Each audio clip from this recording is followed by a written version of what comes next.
अगर आपने हमारे चैनल को सब्सक्राइब नहीं किया तो सबसे पहले हमारे चैनल को सब्सक्राइब करें, बेल आइकॉन को ऑल नोटिफिकेशन पर ओके करें, हमारी वीडियो को लाइक और शेयर भी ज़रूर करें। अस्सलामु अलैकुम रहमतुल्लाहि व बरकातुहू।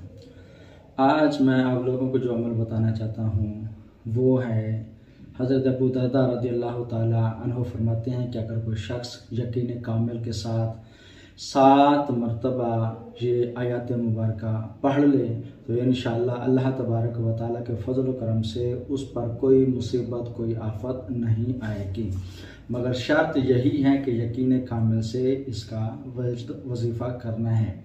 आयत ये है, हस्बियल्लाहु ला इलाहा इल्ला हु अलैहि तवक्कलतु व हुवा रब्बुल अर्शिल अज़ीम।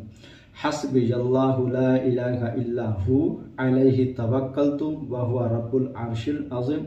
7 मरतबा सुबह और 7 मरतबा शाम यकीन कामिल के साथ पढ़ें, इंशाअल्लाह आपकी हर तरह से हिफाजत होती रहेगी।